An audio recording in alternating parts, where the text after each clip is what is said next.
하나님께서 오늘 주시는 말씀은 사도행전 11장 19절부터 26절입니다. 우리 함께 합독하겠습니다. 그때에 스데반의 일로 일어난 환난으로 말미암아 흩어진 자들이 베니게와 구브로와 안디옥까지 이르러 유대인에게만 말씀을 전하는데, 그 중에 구브로와 구레네 몇 사람이 안디옥에 이르러 헬라인에게도 말하여 주 예수를 전파하니, 주의 손이 그들과 함께 하심에 수많은 사람들이 믿고 주께 돌아오더라. 예루살렘 교회가 이 사람들의 소문을 듣고 바나바를 안디옥까지 보내니, 그가 이르러 하나님의 은혜를 보고 기뻐하여 모든 사람에게 굳건한 마음으로 주와 함께 머물러 있으라 권하니, 바나바는 착한 사람이요 성령과 믿음이 충만한 사람이라. 이에 큰 무리가 주께 더하여지더라. 바나바가 사울을 찾으러 다소에 가서 만남에 안디옥에 데리고 와서 둘이 교회에 1년간 모여 있어 큰 무리를 가르쳤고, 제자들이 안디옥에서 비로소 그리스도인이라 일컬음을 받게 되었더라. 오늘은 사도행전 강의 20번째 시간으로 그리스도인이라는 제목을 가지고 말씀을 전하겠습니다. 드디어 안디옥 교회가 등장하고 사도행전의 방향이 이제 본격적으로 이방인 전도를 향해서 나아가고 있습니다. 11장에서 베드로가 고넬료에게 복음을 전했고, 13장부터 사도 바울이 이제 이방인 세계 선교를 시작합니다. 오늘 우리가 읽은 본문은 안디옥 교회에 관한 첫 번째 소식을 들려주고 있는데요. 안디옥은 당시 60만 명 정도 살고 있는 크라이스트 처치보다 큰 도시였습니다. 안디옥보다 큰 도시가 당시 로마 제국 안에서 로마하고 알렉산드리아밖에 없었습니다. 대단한 큰 도시였는데, 이 큰 도시에 교회가 이방인들을 중심으로 세워졌습니다. 성경이 이 교회에 특별히 집중하고 있는 것은 이제 앞으로 사도 바울이 이 교회를 중심으로 3번의 전도 여행을 떠나기 때문입니다. 선교의 중심지가 되었던 이 안디옥 교회에서 주목할 것은 최초로 그리스도인이라는 호칭이 그리스도인이 아닌 사람들로부터 불려지기 시작했기 때문입니다. 오늘은 이 본문을 가지고 그리스도인은 어떤 사람들인지, 안디옥 교회에서 처음으로 불려지게 된 이 그리스도인은 어떻게 탄생하는지 몇 가지만 묵상하도록 하겠습니다. 첫 번째로, 그리스도인은 전도자들의 복음 전도를 통해서 탄생합니다. 자, 복음을 전하는 그 누군가가 없다면 그리스도인들은 세상에 탄생할 수가 없습니다. 본문에 보시면 먼저 우리에게 복음을 전했던 전도자들이 있었다라고 말씀하고 있습니다. 19절과 20절입니다. 그때에 스데반의 일로 일어난 환난으로 말미암아 흩어진 자들이 베니게와 구브로와 안디옥까지 이르러 유대인에게만 말씀을 전하는데, 그 중에 구브로와 구레네 몇 사람이 안디옥에 이르러 헬라인에게도 말하여 주 예수를 전파하니라고 말합니다. 안디옥에 이르러 헬라인에게도 주 예수를 전파한 사람들이 있었기 때문에 안디옥에서 그리스도인들이 탄생할 수가 있었습니다. 성도 여러분, 예수님을 전파하는 전도가 사라지면 이 땅의 그리스도인들도 점점 사라지게 됩니다. 간단한 공식입니다. 전도가 없으면 그리스도인들도 없습니다. 누군가는 안디옥에서 전도했기 때문에, 예수를 전파했기 때문에 안디옥에서 그리스도인들이 탄생한 것이고, 누군가는 뉴질랜드에 와서 전도했기 때문에, 예수를 전파했기 때문에 뉴질랜드에 그리스도인들이 있는 것입니다. 여러분과 제가 교회의 소명, 예수 그리스도를 전하는 이 소명을 계속해서 잘 감당하여 우리 세대와 다음 세대에도 이곳에 그리스도인들이 있게 하는, 다음 세대에도 이곳에 그리스도인들이 있게 하려면 이 세대에 이곳에서 예수를 전파하는, 예수를 전도하는 그 누군가가 있어야 됩니다. 여러분과 제가 그런 누군가가 될 수 있기를 예수 그리스도의 이름으로 축복합니다. 그런데 본문은 복음을 전하는 이 복음 전도자들이 기억해야 할 아주 중요한 두 가지 사항에 대해서 우리에게 교훈을 주고 있습니다. 첫째는 환난이 우리에게는 고통스럽지만 복음에게는 오히려 기회가 된다라는 사실입니다. 환난을 좋아하는 사람은 없습니다. 환난은 우리에게 분명히 고통을 주기 때문입니다. 매일 환난만 당하면 사람이 살 수 없기 때문에 하나님은 항상 환난만 허락하시지 않습니다. 하나님은 감당할 시험만 주시죠. 그러나 환난이 우리 인생에 없을 수는 없습니다. 예루살렘에서 약 10년 동안 즐겁게 사도들의 가르침을 가까이 받으며 서로 사랑하고 떡을 떼며 행복한 공동체 생활을 했던 이 사람들에게 드디어 환난이 왔습니다. 스데반이 순교당하고 유대인들의 박해와 헤롯의 박해가 차례대로 이 사람들에게 임했습니다. 자, 그런데 중요한 것은 환난 때문에 이 사람들이 고통을 당하기 시작했지만 환난이 복음을 맞지는 못했다는 것입니다. 아니, 오히려 환난을 통해서 복음이 새로운 곳에 전파될 기회를 얻었습니다. 본문 19절입니다. 그때 스데반의 일로 일어난 환난으로 말미암아 흩어진 자들이 베니게와 구브로와 안디옥까지 이르러 유대인에게만 말씀을 전하는데, 환난은 우리에게 고통을 주지만 환난은 복음에게 새로운 문을 열어주는 기회를 줍니다. 문제는 우리의 초점이죠. 나를 위해 사느냐, 인생이 나를 위해 초점이 맞춰져 있느냐, 복음을 위해 살고 있느냐에 따라서 환난을 바라보는 우리의 해석이 달라집니다. 나를 위해 살면 환난은 재앙입니다. 잘 살고 있는 나를 다 흔들어버리는, 무너뜨려버리는 재앙이죠. 그러나 복음을 위해 사는 사람들에게 환난은 새로운 기회입니다. 환난은 새로운 사람들에게 복음을 전할 수 있는 새로운 문을 열어주는 열쇠, 기회라는 거죠. 복음 전도자는 언제나 이 사실을 기억해야 됩니다. 환난과 어려움은 우리를 불편하게 하고 우리를 고통스럽게 해도 복음을 막는 것이 아니라 오히려 복음이 전혀 전도되지 않은 곳으로 갈 수 있도록 복음에게 새로운 문을 열어주고 복음의 방향을 바꾸는 그런 기회를 준다는 겁니다. 코로나는 우리를 불편하게 합니다. 코로나는 우리에게 고통을 줍니다. 그러나 코로나는 복음에게 무엇을 할까요? 복음을 막지 않는다는 거죠. 복음을 막는 것이 아니라 그동안 복음이 전도되지 않고 있는 곳으로 새롭게 문을 열어주는 그런 역할을 할 수 있다는 것입니다. 그리스도인이 자기 중심으로 살면 어려움을 만날 때마다 괴로워집니다. 그러나 복음 중심으로 살면 평안에도 감사하고 환난을 당해도 오히려 삶이 기회가 되는 새로운 출구를 찾는 그런 기회가 될 수 있습니다.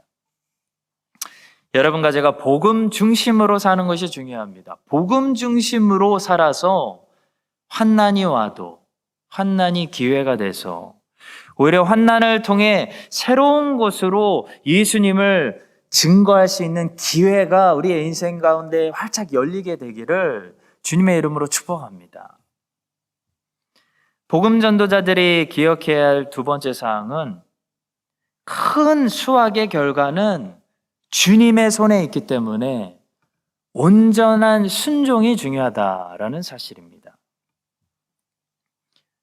19절을 다시 보시면 환난을 당해서 예루살렘 교인들이 흩어지면서 복음을 전했지만 대다수의 사람들이 아직까지도 유대교의 옷을 벗어버리지 못해서 유대인들에게만 복음을 전했습니다. 그런데 20절에 보시면 그 중에 몇 사람이 헬라인에게도 예수님을 전파했다라고 말씀하고 있는데요. 그 다음 21절을 보시면 이렇게 말씀하고 있습니다. 주의 손이 그들과 함께 하심에 수많은 사람들이 믿고 주께 돌아오더라. 유대인들에게만 복음을 전했던 사람들은 당시 다수였습니다. 헬라인에게도 복음을 전했던 사람들은 몇 사람, 소수였습니다. 몇 사람 안 됐습니다. 그런데 결과는 전혀 반대 결과가 나타났습니다. 유대인들 중에서는 오직 소수만 예수님을 믿게 되었고, 헬라인들은 수많은 사람들이 믿고 주님께 크게 돌아오게 됐다 기록하고 있습니다. 왜냐하면 주님의 손이 그들과 함께 하심에 라고 말하고 있기 때문입니다. 여기서 그들은 누구죠? 헬라인들에게도 복음을 전했던 그 몇 사람, 소수를 가리킵니다. 왜 주님의 손은 헬라인들에게 복음을 전했던 이 몇 사람과 함께 하셔서 이 소수의 전파를 통해서 수많은 이방인들이 믿고 주님께 돌아오게 하셨을까요? 이유는 간단합니다. 왜냐하면 그 몇 사람이 했던 일이 하나님의 뜻에 온전히 순종하는 순종이었기 때문입니다. 흩어져서 유대인들에게만 복음을 전파하는 것은 예수님의 말씀에 온전히 순종하는 순종이 아니었습니다. 예수님은 분명히 제자들에게 가서 모든 민족에게 복음을 전하라고 말씀을 남기셨습니다. 그런데도 약 8년에서 10년이 지났는데도 유대인들에게만 복음을 전했다는 것은 예수님의 말씀에 아직도 온전한 순종을 드릴 수 못하는, 부족한 순종을 드리는 그런 사람들이었다는 거죠. 대다수의 사람들이 그랬다는 겁니다. 그러니까 심기는 심어도 열매를 많이 거두지 못했습니다. 뿌리기는 뿌렸는데 새가 물어가는 결과가 많이 일어났습니다. 반면에 헬라인들에게도 복음을 전했던 이 몇 사람의 사역이 주님의 손이 함께 하셔서 수많은 사람들이 믿고 주님께 돌아오는 엄청난 결실과 부흥을 일으켰던 것은 그들이 예수님의 말씀에 그만큼 철저한 순종, 하나님의 마음에 딱 맞는 마음, 온전한 순종을 드렸기 때문입니다. 성도 여러분, 복음 전도자들이 기억해야 될 중요한 교훈이 여기 있습니다. 좋은 결과를 보기 원하십니까? 많은 결실, 큰 부흥을 보기 원합니까? 말씀 사역이 30배, 60배, 100배 결실하는 결과를 보기 원합니까? 그러면 주님께 온전한 순종을 드리면 됩니다. 전도의 결과를 다르게 만드는 것은 전도의 방법이 아닙니다.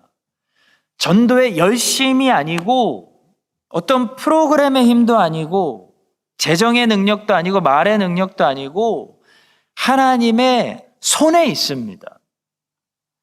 그런데 하나님의 손은 어떤 사람들과 함께하죠?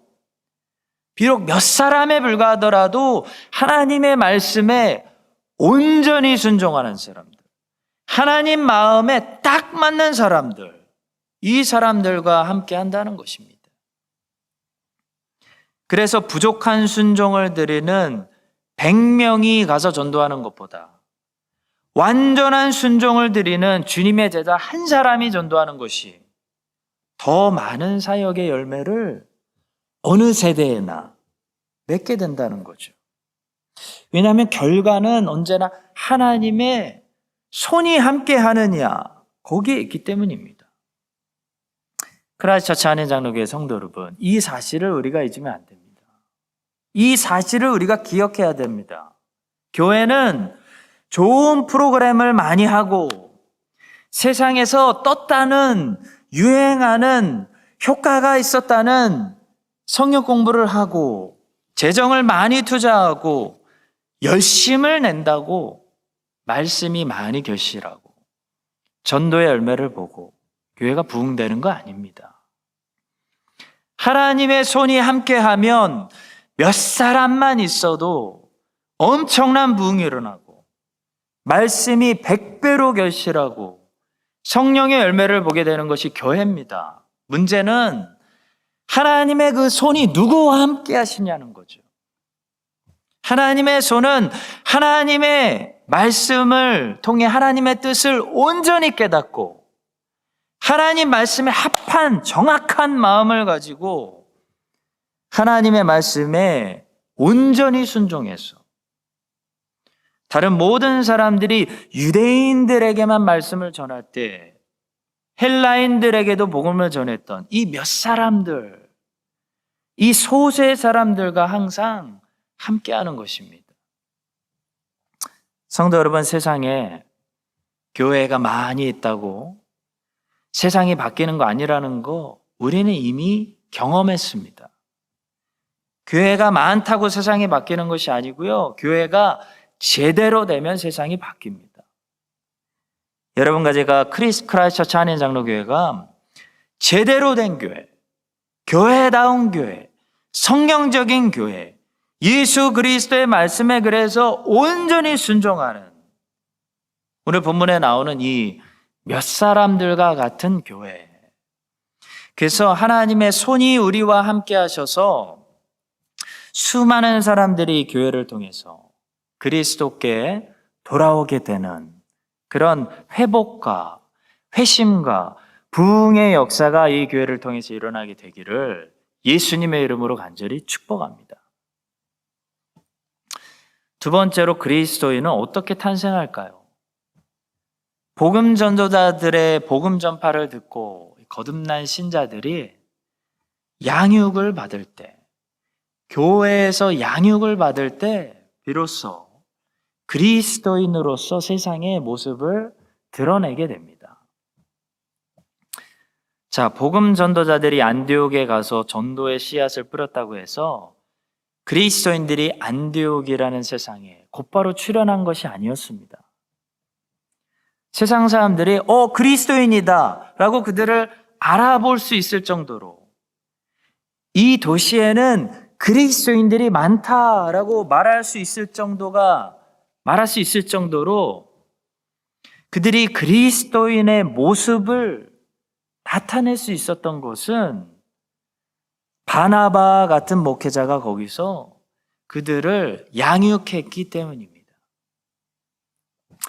전도가 없으면 생명이 새롭게 거듭날 수 없지만 양육이 없으면 거듭난 생명들이 자랄 수가 없습니다. 전도가 먼저 있어야 되지만 전도 후에는 반드시 양육이 있어야 됩니다. 선교사가 지나간 자리에는 반드시 목회자가 있어야 됩니다. 팔로업이 있어야 됩니다. 본문을 보시면 하나님의 말씀에 온전히 순종하는 이 몇 사람들이 안디옥에 이르러 헬라인에게도 복음을 전파해서 수많은 사람들이 거듭나고 중생하고 신자가 되었습니다. 생명이 태어난 겁니다. 자, 그러나 그들이 이 거듭난 사람들이 곧바로 그때부터 그리스도인들이다 라고 세상 사람들에게 안디옥 시민들에게 인정받은 거 아니라는 거죠. 그들은 앞으로 양육을 받으면서 자라나야 되는, 성장해야 되는 그런 교회가 필요했습니다. 목회자가 필요했습니다. 말씀 사역이 필요했습니다. 그래서 바나바가 등장합니다. 바나바는 위로의 아들이라는 별명으로서 그는 정말 위로를 잘하고 모범이 되고 착한 사람이었습니다. 그런 목회자가 안디옥 교회로 가서 거듭난 신자들을 위로하고 목양하고 격려했을 때 비로소 이 사람들이 자랐습니다. 자라서 세상 사람들이 안디옥 시민들이 이 도시에 그리스도를 닮은 그리스도인들이 많다라고 말할 수 있었다는 것이죠. 성도 여러분, 교회가 이 땅에 존재하는 목적은 크게 두 가지입니다. 교회는 크게 두 방향성을 가지고 있는데요. 첫째는 세상이라는 방향을 향해서 교회는 존재합니다. 세상을 향해서 복음을 전도하기 위함입니다. 선교하기 위해서 전도합니다. 둘째는 신자들, 거듭난 하나님의 자녀들을 향한 방향성을 가지고 있습니다. 신자들을 향해서 그들을 양육하기 위해서 교회가 이 땅에 존재합니다. 종교개혁자들은 이 두 가지 목적이 교회가 이 땅에 존재하는 목적이라고 믿었습니다. 그리고 종교개혁자들은 교회가 거듭난 신자들을 젖을 먹이고 자라게 하고 성장하게 하는 역할을 하는 것이기 때문에 뭐라고 불렀냐면 과감하게 교회를 어머니라고 불렀습니다. 모든 개혁주의 신학을 가지고 있는 지도자들은 교회를 그래서 어머니처럼 생각했습니다. 성도 여러분, 어머니의 품은 어떤 품이죠? 우리에게 젖을 먹여주고 우리를 보호해주고 위로해주고 품어주고 다시 받아주고 우리가 잘 자랄 때까지 우리를 성장시키는 곳입니다. 그것이 어머니의 품입니다. 어머니의 품에서 자라나지 젖을 먹지 못한 사람은 건강한 성인이 될 수가 없습니다. 근데 교회가 바로 그런 것이라는 거죠. 종교개혁자들은 교회를 어머니라고 정의했습니다. 아무리 못된 자식도 밖에 나가서 어머니 욕을 하지는 않습니다. 우리 엄마는 무식하다. 우리 엄마는 못났다. 라고 어머니 욕을 하고 다니는 자식들은 정말 저주받을 자식들이죠. 아무리 나쁜 자식도 어머니 욕을 하지는 않습니다. 따라서 칼빈을 비롯한 종교개혁자들이 또 개혁주의 신학을 그대로 전수받은 영국의 청교도들이 교회를 어머니라고 부르고 교회의 양육을 정말 소중하게 여겼던 것처럼 꼭 필요한 양육으로 여겼던 것처럼 여러분과 저도 우리를 양육시켜주기 위해서 하나님께서 하나님의 자녀들에게 허락하신 교회를 정말 감사해야 됩니다. 소중히 여기고 함부로 말하고 다니면 안 되는 것입니다. 교회는 밖에서 교회를 미워하는 사람들에게 욕을 먹을 수는 있어도 어머니가 절대로 자기 자식들에게 욕을 먹으면 안 되는 것처럼 교회는 자기를 양육시켜주는 교우들에게 욕을 먹으면 안 되는 것입니다. 칼빈은 교회를 함부로 욕하고 교회를 함부로 쉽게 떠나는 이 중범죄에 대해서 기독교 강요 제4권에서 아주 심각하게 다루고 있습니다.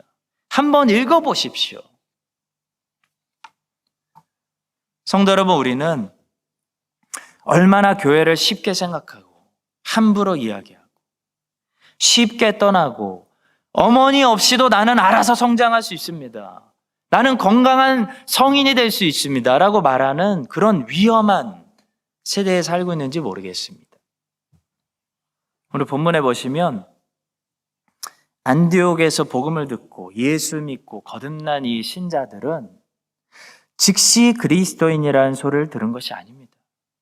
그들은 곧바로 세상에 그리스도인의 정체성을 드러내지 못했습니다. 그들은 자라야 했습니다. 그들은 어머니의 품처럼 그들을 키워줄 교회가 필요했습니다. 그들에게는 목회자가 필요했습니다. 그들은 안디옥 교회라는 공동체에서 바나바와 같은 훌륭한 목회자를 통해 또 바울이 데려온 또 바나바가 데려온 사울이라는 목회자를 통해서 매일 말씀을 듣고 말씀을 먹고 양육되어진 그 다음에 비로소 세상 사람들이 안디옥 시민들이 그들을 알아보기 시작했고 그들을 그리스도인이라고 불렀습니다. 하나님은 우리를 교회를 통해서 양육시키시고 우리에게 목회자를 보내주시고 말씀을 가르칠 먹일 일꾼을 보내셔서 우리를 성장시키십니다.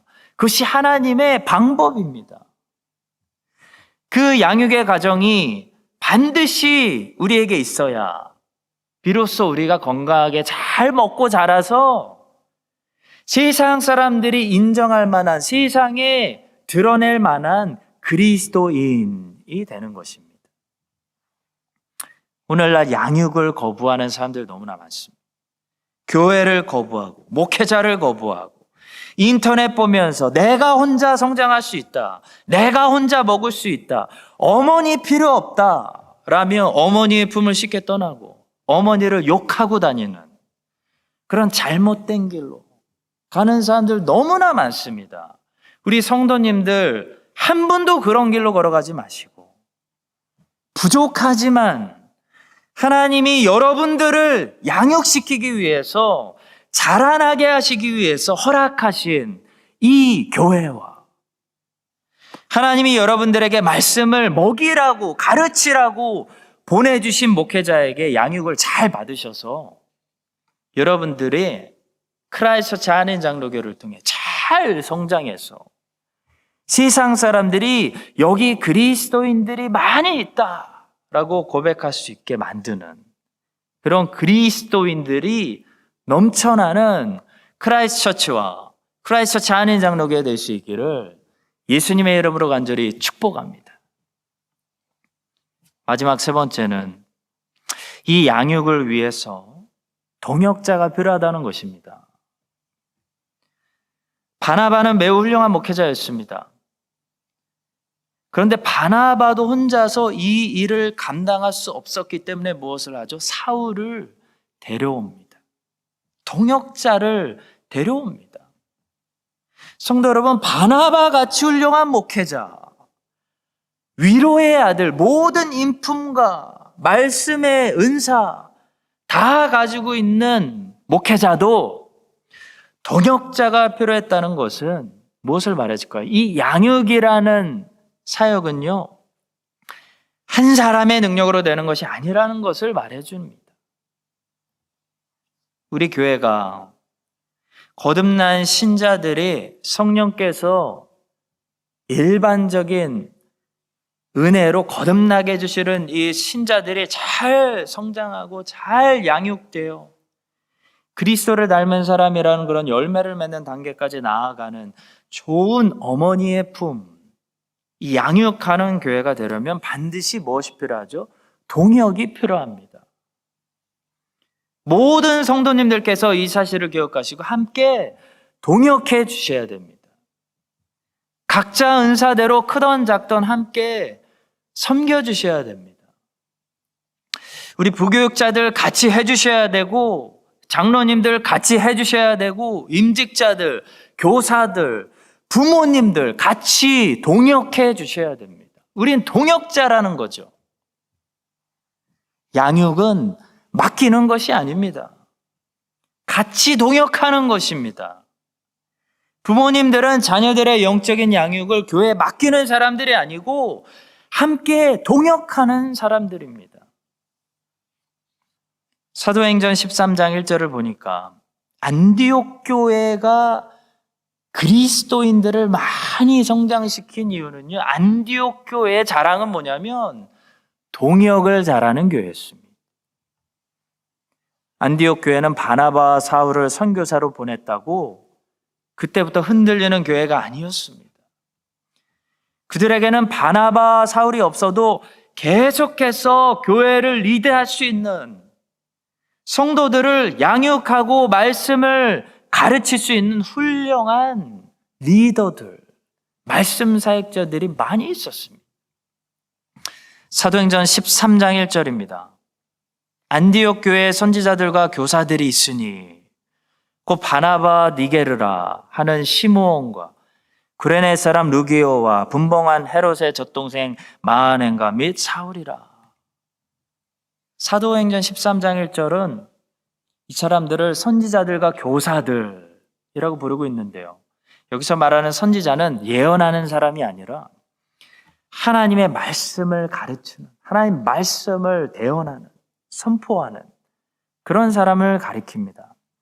한마디로 안디옥 교회의 장점은, 탁월한 점은 바나바와 사울 없어도 훌륭한 설교, 훌륭한 가르침을 계속해서 공급할 수 있는 말씀 사역자들이 많이 있었다는 겁니다.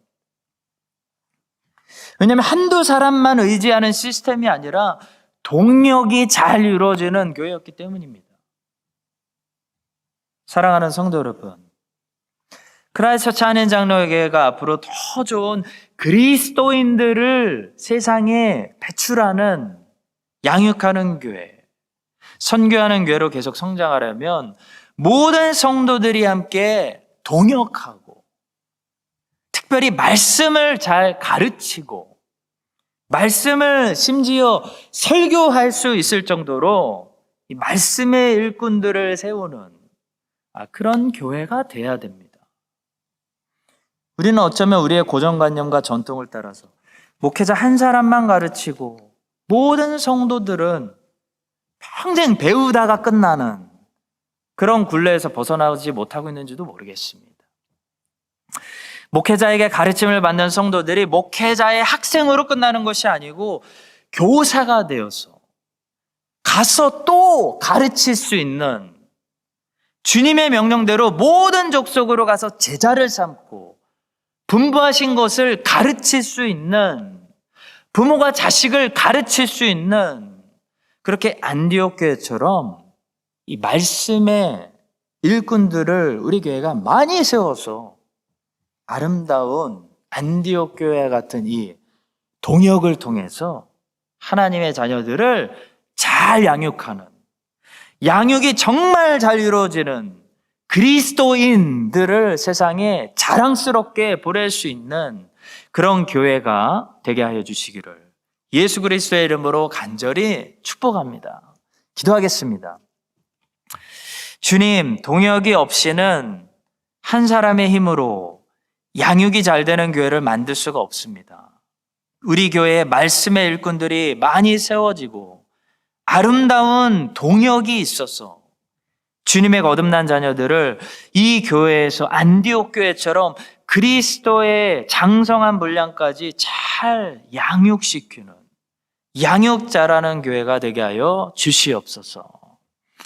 어머니 같은 교회를 떠나지 않게 하여 주시고 환난 중에서도 복음을 위한 새로운 열린 길을 볼 수 있게 하시며 하나님의 손이 함께해서 놀라운 수확을 거뒀던 그 몇 사람처럼 우리도 주님의 뜻에 온전히 순종해서 놀라운 결과를 맛보는 크라이스트 처치 한인 장로교회 되게 하여 주시옵소서.